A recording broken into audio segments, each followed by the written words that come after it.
Your values are only as strong as your hardest day. This week, let's audit how your culture holds up under pressure. Welcome back to another episode of Don't Waste the Chaos, where we jump into business, leadership, wellness, and more, the way that business impacts your day-to-day life. I'm excited to jump into this topic because, in my opinion, when we talk about employee culture or company culture, it feels soft, right? Like, I'm thinking that in general, most people think about t-shirts and koozie cups and ping pong tables and hacky sack. And I've been in organizations who I would say, first of all, everyone has a culture. We all know it's by default or by design. I've been in organizations where the culture is no one cares about you as a human. This is a black and white institution, and you need to follow the work instructions and the processes and move along. And if you don't, someone else will. I've been there. And then I've been in other organizations that just wasted a ton of freaking time, money, talent, treasures on fluff, but like didn't have clarity and expectations and goals and would treat people disrespectfully, but then like throw a killer party. So what we want to do is thread the needle. We want to land in between that. And I want to explain why performative culture matters. People are fatigued from just pretty statements that don't hold water. And so I want to jump into that. And if you've been around long enough, you know that I'm a data-driven HR strategist, not a glitter ball party planner. So I focus on aligning behaviors and metrics. I don't focus on stickers and slogans. And so we're going to jump in today. I want to give you the real case for culture and why authentic culture matters. And really, employee engagement pays off. Employees who believe an organization reflects their values are 3.7 times more likely to be engaged. And here's what engagement translates into. If you're asleep at the wheel, it translates into higher productivity, higher employee satisfaction, and lower turnover. Employees who believe an organization reflects their own personal values, 3.7 times more likely to be engaged. That's huge. We're going to get higher productivity out of those people, higher employee satisfaction out of those people, and we're going to have lower turnover and the right kind of people staying. So let's talk about the way it ties into performance. Organizations with engaged employees are typically up to 43% more productive. That's huge. A ton of organizations, including Inc. and SHRM and Forbes, have put out data on this. Similarly, internal data shows up to 202% greater performance. That's internal data that I've seen. And I've also seen it equates to lower turnover somewhere around 13.9% turnover versus a 48.4% turnover with unengaged workforces. And I'm also seeing significantly better shareholder returns when it comes to employee engagement and a solid culture. When it comes to person-organization fit, value congruence fosters trust, corporate citizenship, and retention. And so this is all pulling this together. Now, let's talk about the dangers of misalignment in this area. If you've got stated values that have no real backing, that breeds cynicism and mistrust. And one of the organizations I was in, they had the best of intentions and their value statement was beautiful. And I can still recite it to this day, which means it was on every wall. The corporate executives had it in their emails, it was reinforced in meetings, but it didn't have any real backing. It's not the way people were performing. It's not the way people were treating each other inside of that organization. So there was a ton of cynicism. There was a ton of mistrust. And there was a healthy dose of entitlement, which I think a lot of us are concerned with as business owners and leaders. Misalignment leads to confusion, division, disengagement, and toxic behaviors. So I want to invite you to audit your culture. This is something that you need to do. You know, I'm a huge proponent of HR audits in general, and that dives into a lot of different things, but this is one aspect that we're going to talk about today. So the first thing that I'm going to ask that you do is revisit your core values. If you don't have them, first and foremost, even if you're a small organization, you've got 4 to 5 employees, I need you to have core values. You've got core values. You just haven't maybe articulated them. So let me run you through a quick example of how to establish your core values. So if you have any other leaders in your organization or somebody who's leading alongside you, or maybe even just your assistant, sit down and think about a couple of your employees that you could not do business without. And maybe it's, if you're super small, maybe it's all of your employees. and think about the character traits of those employees. What is it that's making them indispensable to you? Are they just insanely reliable? Are they positive? Do they believe in the purpose of your organization? Are they proactive versus responsive? Just think through the character traits of those people that you were like, if I could clone them, I would, and I don't know if I can do this without them. Write down those behaviors, as many as you can, and try to think of a couple of different people. And then you can either throw it into Word Cloud Online or just eyeball it or throw it in an Excel document and do tally marks. But we want to see the character traits that show up again and again across your favorite, your top, your can't live without employees. Those are the values that you want in your organization. So we're creating values that we're going to hire to all the way to fire to, right? So we're going to add it into our recruitment process. We're going to add it into our onboarding. We're going to add it into our performance management, our performance reviews. And then we're also going to discipline up against it or terminate up against it if you aren't living the values. That's the way we're really going to build out the values and then interweave them throughout the life of our organization. So that's if you don't have them yet. And if you've built them because AI told you what good values are, maybe do the exercise anyway. If you already had core values and you're like, no, I really believe in these, are they still meaningful? If you wrote them 5 to 10 years ago, are they still meaningful and relevant to you today? Do they guide real behavior, or are they fluffy and random? Or are they wishful thinking? Pie in the sky type of things. I would use engagement surveys, retention data, performance metrics, and feedback to test up against this. Are the behaviors of your employee population matching the language in your core values?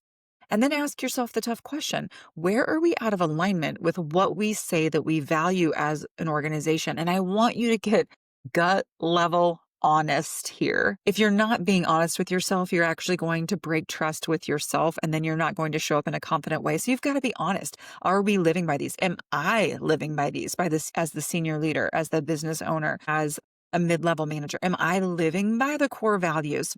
And if you're an employee listening to this episode and you're like, yeah, I don't believe in the values of the organization I work at, or they don't have values, press pause. Take a beat. Figure out if you should be there. If you're not aligned, either give the feedback to your business owner, make meaningful impact yourself and help them get this going, or find an organization in which you do align. But if you're the leader and you're the business owner, real alignment happens when leaders are modeling the behavior, especially under stress. That question I asked at the beginning of the episode rings true. Or the statement I guess I made: your values are only as strong as your hardest day. So how do they hold up under pressure? This is really important. So when you're under stress, what do the values then become? That we don't care about work-life balance anymore when we're under stress, when we're not hitting our financials? Do we start getting snippy with one another? Do we treat each other with less respect? So testing the values out on your hardest days, how decisions are actually made, how crisis is managed, how people are treated when you're under stress. Because we can't just say like, well, that's a hard day. Because what is it actually like in your organization? I'm telling you, there are unwritten rules of how to operate inside of your organization anyway, that people either are telling you or aren't telling you behind your back. People see how you operate under stress. I know that when I feel like things are getting done, I start to micromanage and I clamp down. Where are you at with this? Where are you at with this? Where are you at with this? Or I start just doing things, and then I'll be like, hey, since I didn't hear a response from you, I did X, Y, and Z. That's how I respond when I'm under stress. And I just need to own that and be honest with my team about that. So let's talk about making meaningful, visible change in this area, especially in tough times. We want to embed values in performance management. So I said we want to put it in our interview process. We want to make sure our values are clear and evident in our onboarding once we've found the right people that we're onboarding that align with our values. But when it comes to performance management, this is key. We need to use values-based reviews, not just output metrics, not just lagging indicators. Values-based reviews are going to be important. We want to recognize people for how much or how they behave just as much as how much they produce. And this is huge. And right now, I've got an individual on my team. She's newer, and she's literally someone who's a values alignment for me. And then the production will come later. But she is a very clear values alignment, and that's why the hire happened. And then we'll get to the productivity and the production later as she learns and she grows. But this is just as important to me. Now, I've got to get the results too, and it's up to me to train to it. But this is so important to me. We need to recognize people for how they behave just as much as how they produce. Recognition can be formal or it can be informal. So when it comes to formal, we can literally do awards and reward and recognition that way, or it can be a part of compensation and promotion criteria, which is what I recommend. You start hitting these metrics, we set milestones, and there's money behind it. Not everyone's money motivated, but a lot of people are. And especially anytime, most of us want to make more money, but especially now when things are tight, right? Living is hard. It's expensive out there. And so it doesn't matter where you live, it's expensive. And cost of living is going up. Cost of living adjustment or allowance every year is just falling under 4%. So if you're not giving that 4% increase every single year to your employees, then they're getting a pay cut. So these are all things we have to take into consideration when it means making our values and our culture meaningful and visible, especially during tough times. I would recommend you think about dashboards or values tracking systems to keep values present and in an ongoing dialogue and not just posters on walls or pretty pictures. You can review and reinforce through coaching, through feedback loops, and through continuous performance check-ins. All of those things are great. If you don't have an annual performance review, start there. I know a lot of organizations, and I've done episodes on this before, organizations are like, oh, we give real-time feedback, so we don't do performance reviews. And I tell you, when I get into those clients and I do an employee satisfaction and engagement survey, one of the first things that comes up is, I've never gotten a performance review.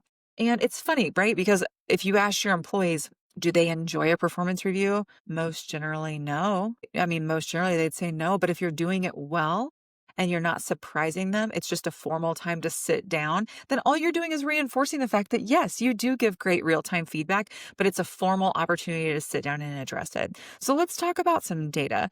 I want to give you a hypothetical here or an anonymized client example because I know that a story is helpful. So I had a client who is in the construction world and they did not have formal performance reviews. And they were like, in general, we've got blue collar workers, so I don't think that people are really wanting that. They just want to make more money. And so I was like, okay, so how are we measuring people to make more money right now? Like, how do we determine if they're eligible for a raise? And it was so abstract. Well, if we see that they're doing a good job, it's like, well, how are you seeing if they do a good job? How intentional are you being about visiting the job site or looking at their cost per job data? Well, not great, but we feel like we've got a pretty good pulse on it. Okay.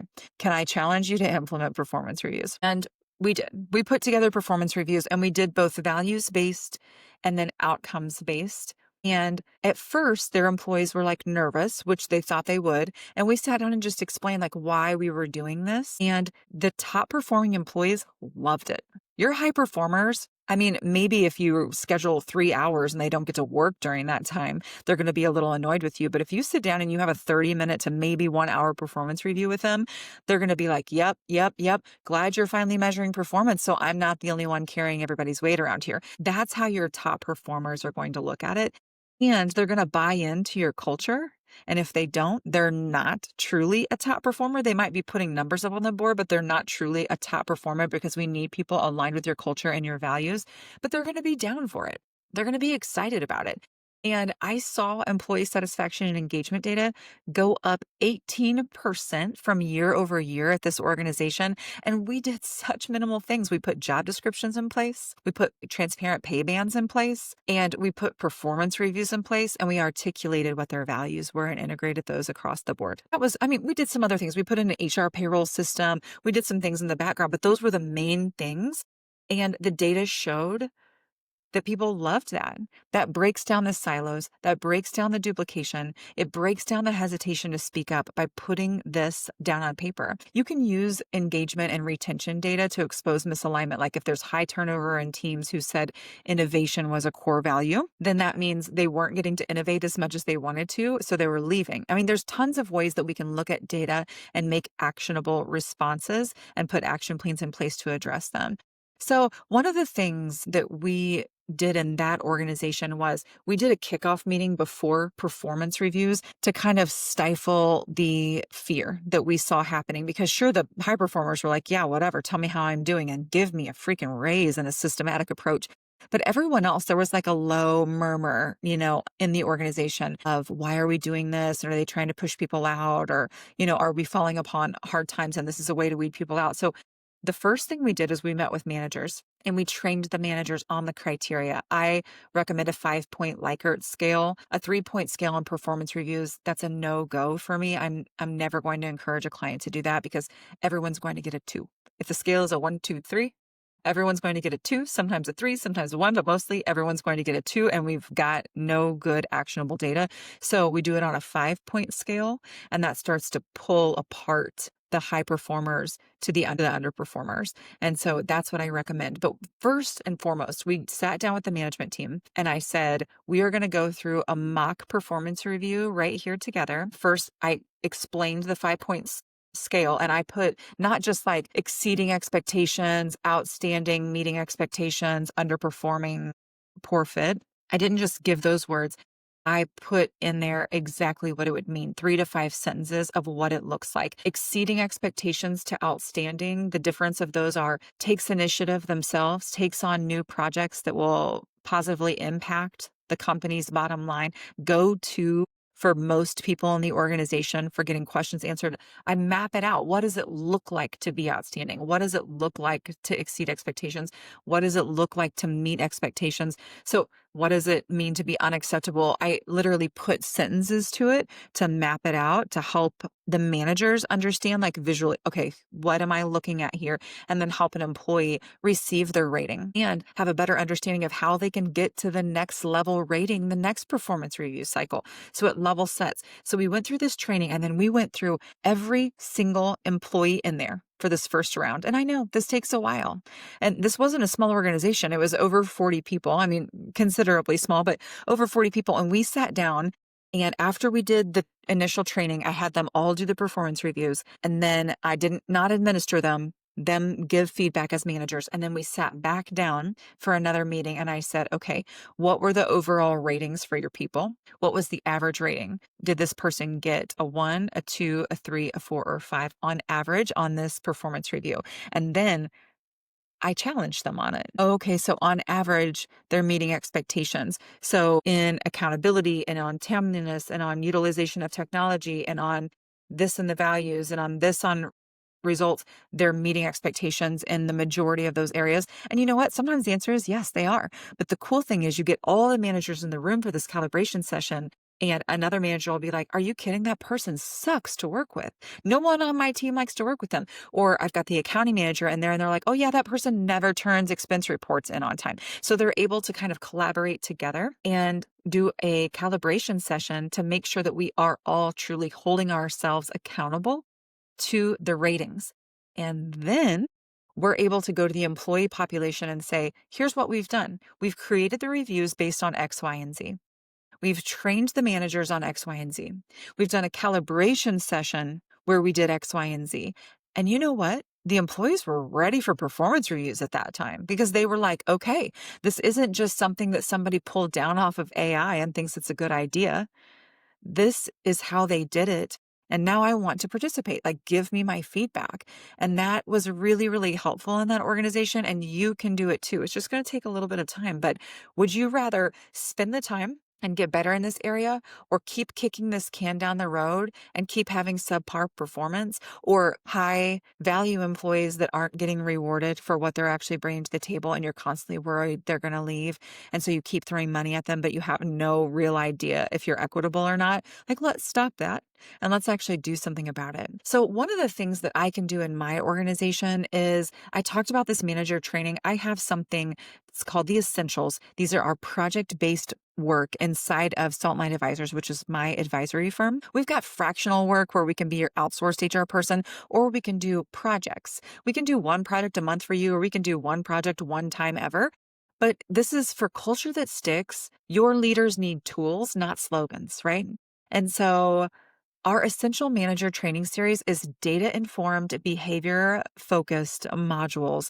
And this starts at $2,500 as the investment. And it includes 1 to 3 tailored 60-minute sessions. Think about giving feedback with confidence, or leading through change, or performance conversations that stick, or custom built for your goal, like what I just talked about with that construction client, where I literally taught them the performance review standards, taught them how to calibrate, and then afterward, we gave another session on how to give actionable feedback. And so that was a 3-part training series that we did for them, and it worked wonders. And so if you want to see value in your organization after your little culture test that I talked about earlier, and let me just run through that again. Let me go up to my notes. When it comes to your core values, are they still meaningful? Do they guide real behavior, or are they wishful thinking? So after you run through that and you're like, let me think about this. My culture is showing some misalignment. You can fix it by building leadership skills that reinforce your values when it comes to under pressure, times when you're under pressure.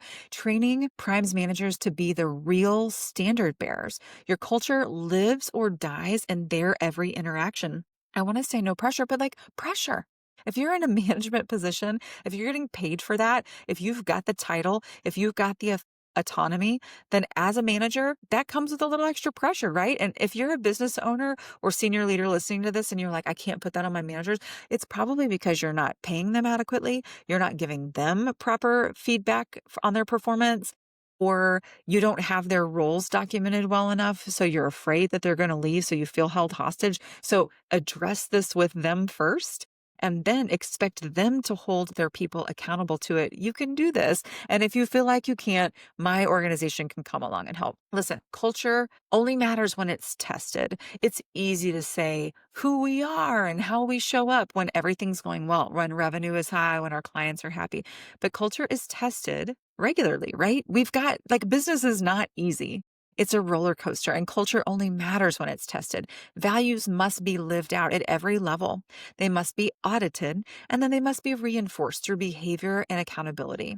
So take your engagement data or your performance reviews, if you've got either one of those. What are they telling you about your values? And where in your core values are you a little hollow? Ask yourself, if they're just a poster, or did you build something that lasts through the hardest time? I want you to explore this for yourself, and I want you to think about how this applies to your personal mindset as the business owner, as the leader, or as an employee. If your organization has a ton of promise but doesn't have these things in place, send this episode over to a leader in your organization and say, like, hey, I love it here, but we might want to consider this. This is going to help us level up. Or if you're a business owner or you're a leader, take some time to reflect. I would actually take this episode, send it over to your management team, your supervisor staff, your frontline leaders, your supervisors, your team leads, and have them listen to it, and then get in a room and talk about what they thought.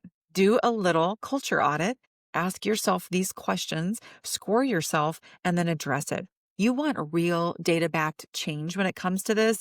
You can't just say, we're going to do better, because then how? Time's still busy. You haven't done better so far. And like, bless your heart, I get it. Life is hard. It's busy. You're always working. And if you're an owner who's like, I definitely can't add one more thing, you're probably not managing your time appropriately. And you need to do a time audit, because you need to prioritize things like this, or you are stunting your own growth. Your revenue is less than it could be than if you had an engaged, satisfied workforce. Listen, I know that leading people can feel like chaos, and finding the time to delegate to yourself or to others to go through processes like this can feel like chaos too, because you've got so many things on your plate. But the work is worth it. So don't waste the chaos. Embrace it. Until next time.